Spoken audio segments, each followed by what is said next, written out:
Hey everybody, it's Jenny and I am back today with a brand new layout in my memory planner. I am going to apologize in advance. My camera has some focusing issues.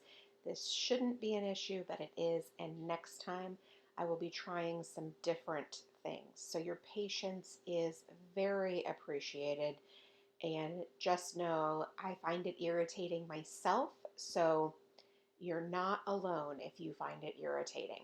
I am using the Carpe Diem sticker book that I absolutely love to date these, and I am using a navy blue color palette that will match with the rub-ons we're using this week. Thanks to a wonderful watcher tip, I may have kind of figured out how to use this trimmer a little bit better.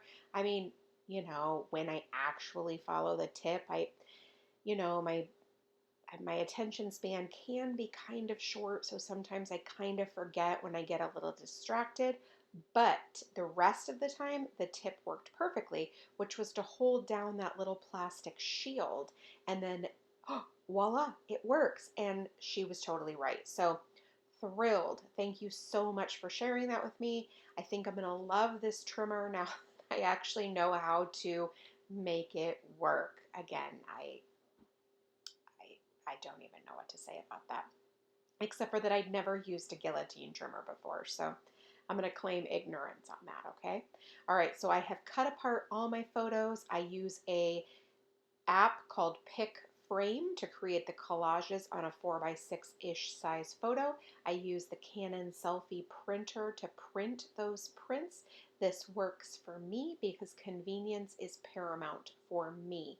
I know that's not the case for everybody, but for me it is. If I was not able to just have instantaneous prints, I would not get as much done as I do.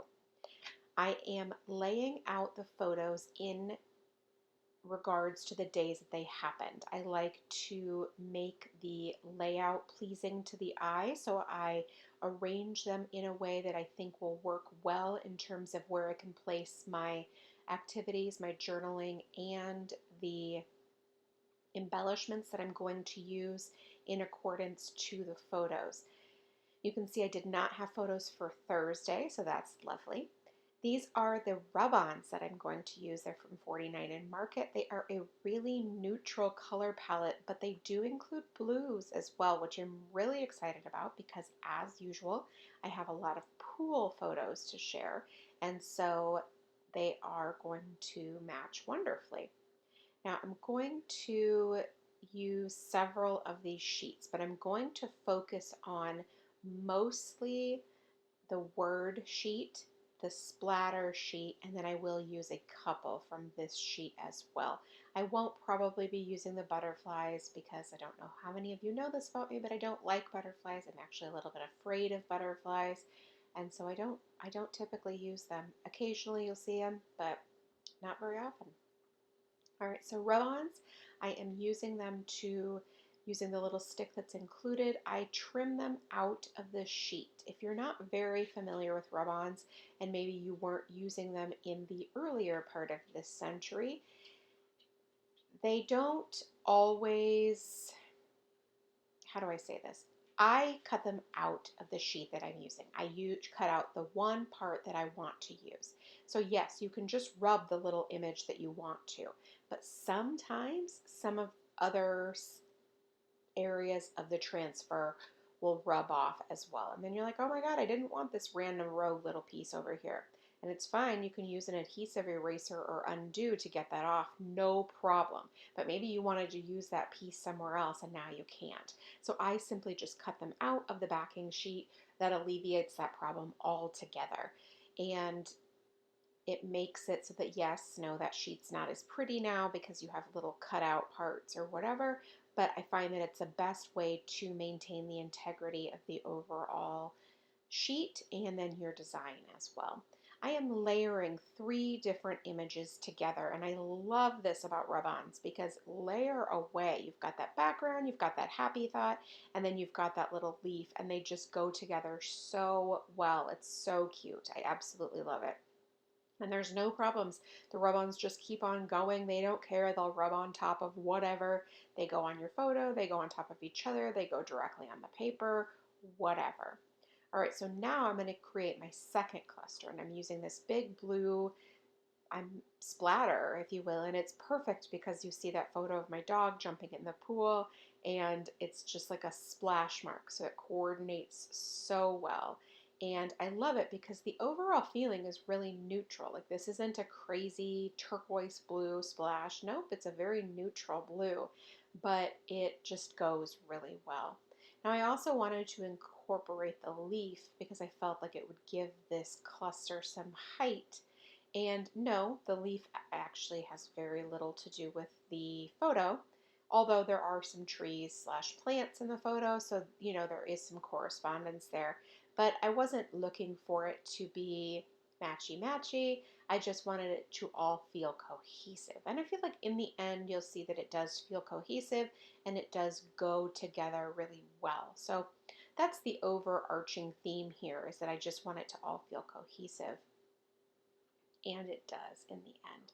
This sheet is absolutely stunning. I actually bought another package of these rub-ons, not these specific ones, but from this brand, because I just love the text in them. I love the different typefaces and all of that. They're very cute. They're very easy to use, specifically in my memory planner. They're so versatile. They add absolutely no bulk, but they're beautiful and stunning. I'm going to link you up to these below. I love them, and I find myself incredibly drawn to rub-ons in my memory planner for exactly that reason. They're so easy to use and there's no bulk. All right, so let's head into my third cluster. I'm going to start with the text, and I'm going to put it up here in this other little corner, and I'm loving the buildability. So I can start here with this one, and then I can look at it and see, okay, what else do I want to include? And it fits. I love that I can see exactly how it's going to fit, and it doesn't matter what I already have there. So like with a stamp, for example, yes, I can stamp on top of a photo, but I need to think about the ink that I'm going to use, right? Because not all inks are created equal, and not all inks stamp on all mediums the same way. With rub-ons, it doesn't matter. They're going to rub on to my photos, they're going to rub onto my paper, and it's going to work out great. Now I'm including more splatters up here, but these are all little tiny ones. They absolutely mimic splash marks. It's so cool. I love it so much. And it definitely looks like you got splashed by my dog jumping in the pool. And it goes with the top photo as well. Since the school colors of that volleyball game that I went to are blue, it just all works so well. All right, so those are my core embellishments, like the visual triangle, the main focus, if you will. Now I'm going to go through and write the activities that I'm going to include for this particular week. I'm just going to use the Zig Clean Color dot marker as my bullet points, and then I'm going to write those plans right next to it. This is nothing revolutionary. Again, this is what I do for basically everything. I just find that it provides that pop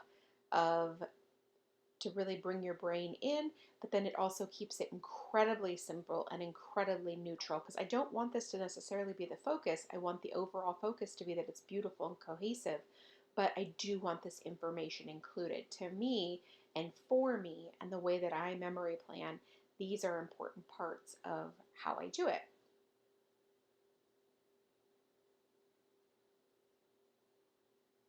Now, when I do this, I like to keep in mind where I will include journaling and how much journaling I have. So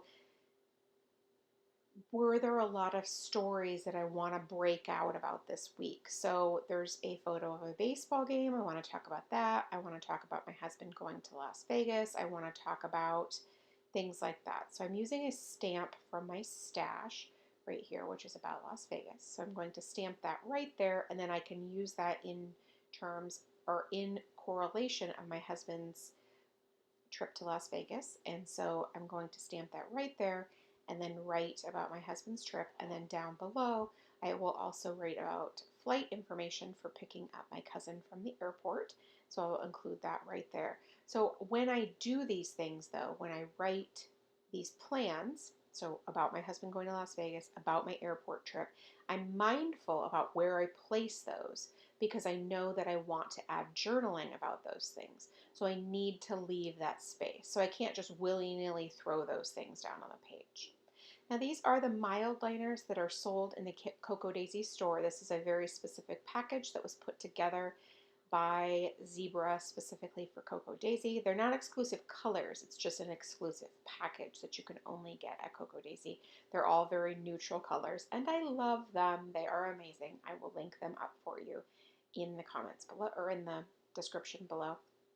I'm just drawing really thin lines to include my journaling. There's a lot this week because, again, as I mentioned, we went to a baseball game, so I wanted to talk about that. I wanted to talk about, one of my sons and I started watching Game of Thrones, like the original Game of Thrones. We had not watched it yet, so I wanted to just jot something down about that. My husband went to Las Vegas. My cousin came to visit, so I wanted to mention all of those things, not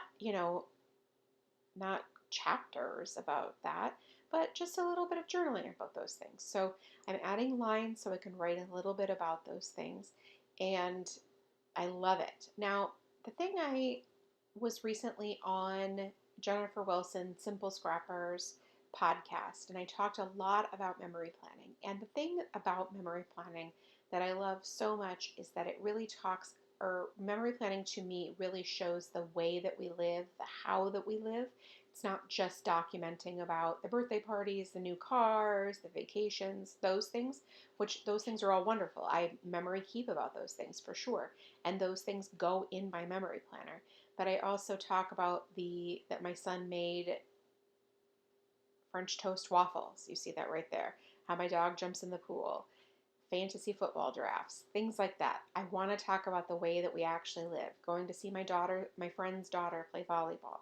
Those are the things that I really want to capture in my memory planner. My son pumping gas. I mean, again, they're just the most minute little things, but the how we live is the things that I look to capture in this memory planner. And I think that for me, I do it the way that I want to do it. Now I'm going to add one little label just to mention that French toast waffle that my son made. It was really good, by the way. Just frozen waffles made into French toast. So fun to have him try that. And then just add a couple last rub-ons just to fill in some of those empty spaces, which it's not necessary, by the way, because I actually don't think the white spaces are detracting at all, but it just really pulls it all together and makes it feel super, super cohesive. And that's it. That is it for me this week. So thanks so much for stopping by and watching. I really do appreciate it. If you have any questions, please leave it in the comment box below, and I will do my very best to get back to you. Thank you so much, and make it a great day.